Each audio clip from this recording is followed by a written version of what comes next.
Hi there, and welcome to Lord Camsell and the present Mrs. Camsell's continuing world tour of Scotland. Before I start, I'd just like to say hello to our new subscribers. There's been a bit of an event. When we put out the Caledonian Sleeper video, that seems to have been a little bit popular on YouTube, and so we've picked up an extra bunch of subscribers, which was 87 at the last count, so thank you very much if you're a new subscriber. I worry that if you are a train enthusiast and you liked our channel because of the train journey, you're going to be sorely disappointed by the rest of the content, but please stick with it because I need that 1,000 subscribers to get my 35 quid off of YouTube.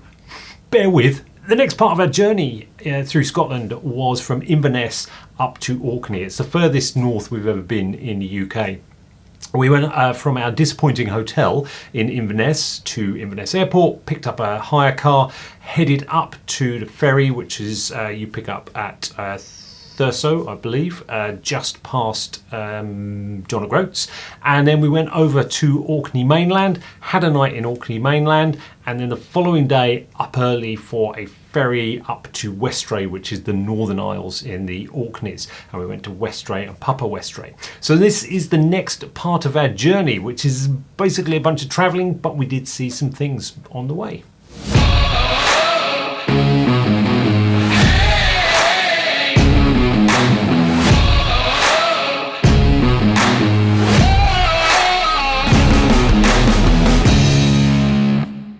Supposed to be at the ferry at 1300. That's the latest check-in, and yeah, we trimmed a couple of minutes off of our time, and now we're just stuck in a long snaking queue of traffic behind some lorries and some ching-chicka-ching drivers, and yeah, it's clocked back up to 1306 again.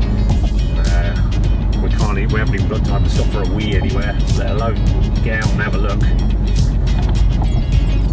Nice view though. We're now on the A9, so this is a main road like the A1 or the A2. Not even like the A26, which comes past our house. This is much more main than that. You're seeing about one car every 10 minutes or so. I recently complained that there's too many cars on the road. Now there's none.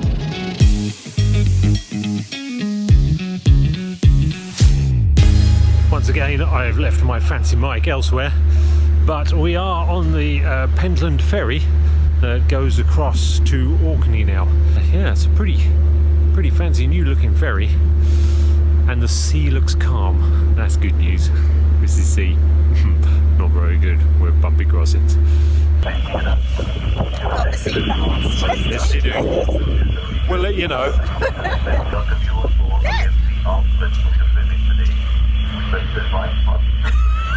We've arrived in Orkney. This is the furthest north we've ever been in the UK. We've been further north than this. We went up to the Arctic Circle because we were just so adventurous.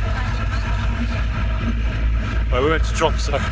That doesn't really count, does it? The first thing we're going to do, based on Gillian's recommendation, is we're going to go and find this Italian chapel in Lamsholm. There's been a bit of a cock-up because we were supposed to be able to get into our Airbnb at 3 o'clock, and we were going to start doing all of our washing, of which we have a copious amount.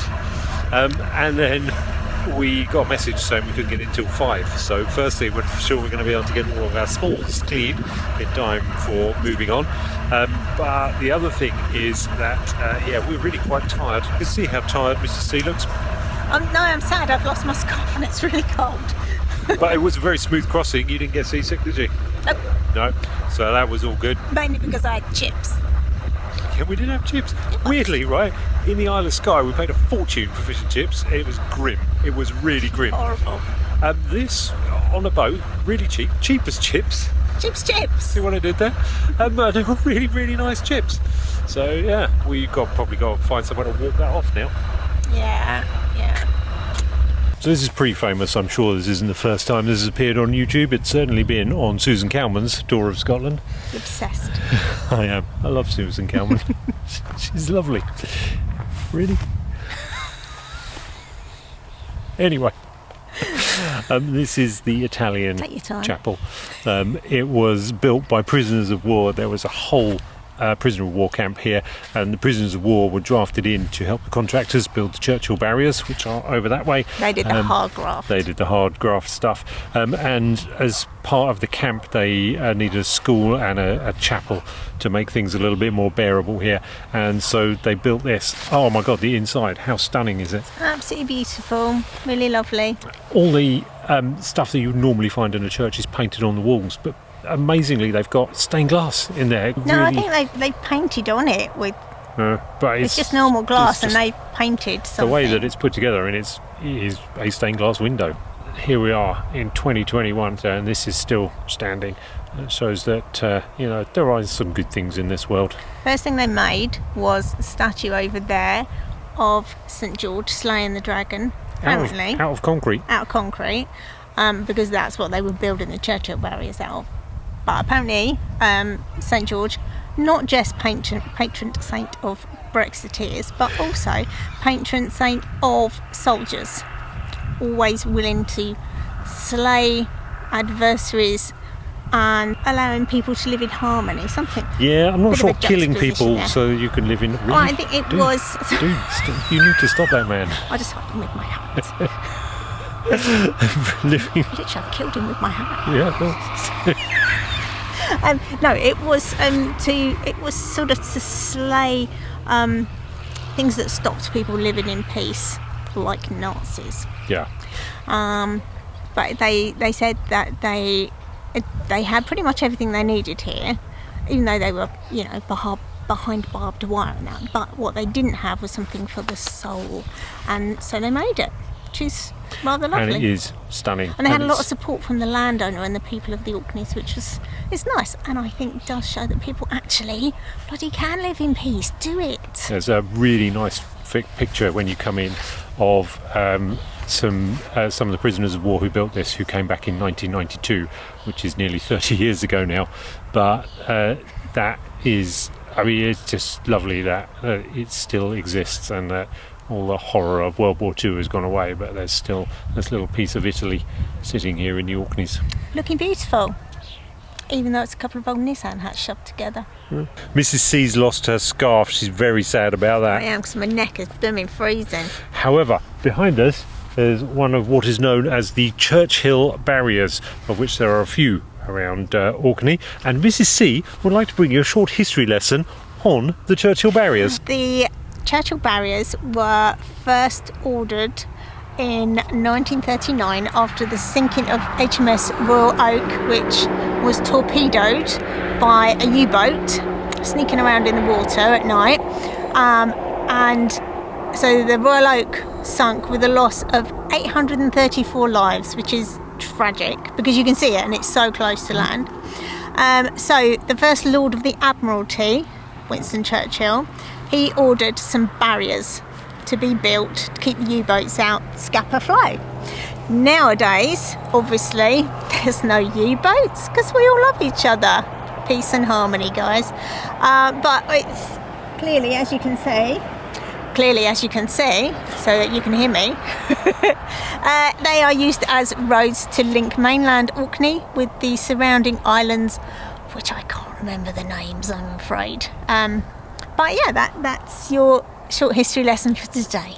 That's very impressive. Claire literally Googled that 2 seconds ago and committed the whole lot to memory. I am seriously impressed. Literally go upstairs, can't remember why I went there. Go upstairs, can't remember why you went there. You Googled that, got it, including the number of lives, everything. I know, I'm quite good at Very history. impressive, yeah. It was October 1939. Very good. Thank you. Hopefully you can see, as Claire has pointed out, no U-boats in here today, which is good. But yeah, look how clear that water is. Wouldn't it be lovely if it was sunny as well? Wouldn't it? Yeah. Oh, I might even be able to zoom in on the little... No. You balls that up. Yeah. Oh, it does what? Really? He's a professional vlogger, you know, people. Leave me alone. We're in Kirkwall at the moment, and tomorrow we're getting on one of those boats over there, and we're going up to Westray to take the world's shortest flight. That was kind of one of the things I wanted to do. Claire's not that fussed. No, it'd be good. I've just completely lost track of where I am, who I am. Well, we're in Kirkwall now. There's just weirdness abounds here. So the first weird thing is we thought we'll just quickly grab a curry tonight rather than try and faff around, find somewhere to eat. And we have just had probably the best curry we've ever had. It was so delicious. The Peshwari naan was, they put honey and coconut and stuff in it. That was a thing of beauty, like good coconut, not your gritty nut. No, but it was really nice. And the other thing was, the people on the table next to us, they didn't like to interrupt their meal, but they were talking about the old house at home in Dormansland. In a very derogatory fashion. Well, clearly they don't know I am the superstar drummer who made his debut playing for When the Rain Comes in the old house at home in Dormansland. I wanted to tell him. Now I'm just about to take Orkney by storm. He'll be here tonight. No, here tonight. This was a stopover. We came to Kirkwall because we're getting the ferry out tomorrow. We've got a couple of days on Westray. But yeah, really, we just needed somewhere to clean our smalls, didn't we? Very much so. We have totally lucked out on the Airbnb here, though. Whereas the Royal Highland Hotel in Inverness was a bit poo for quite a lot of money, this was not a lot of money, and it's absolutely lovely. It's beautiful. I wish you'd taken this manky top off, though. I washed all of his hoodies, about 6 of them. And which one does he wear? The dirty one. The comfy one. It's disgusting. It's the comfy one. It's like literally a petri dish. I'm a hardened hiking mountaineer. I'm a hardened mountaineer. That's what I am. This thing, it may look dirty to you. It is dirty. This is mountain dew. It's not. There's definitely some iron brew down there. Look. You're rank. Happy anniversary again, darling. Look at the sleeves on it. Right, so back to the Airbnb, gonna wash my top. Haven't got time to buy a new one in the morning. Might get another one in Aberdeen. Rank. I love you, you know. Well, Kirkwall is just full of surprises. Firstly, we are in a lovely flat here. If you're ever in Kirkwall, the Ivy House, found it on Airbnb. It's an absolute bargain. It's right in the middle of Kirkwall. It's next to the ferries. It's right close to the town.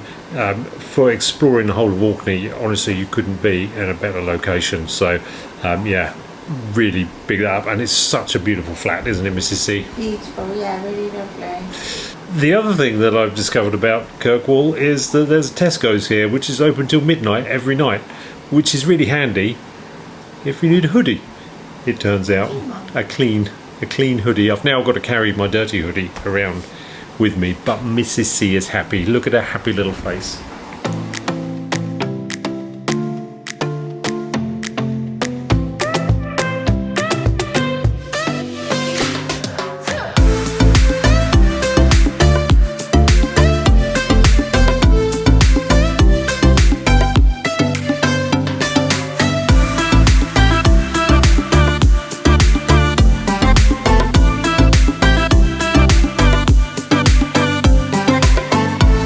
Thank you for watching. Thank you if you're a new subscriber, and we'll see you soon.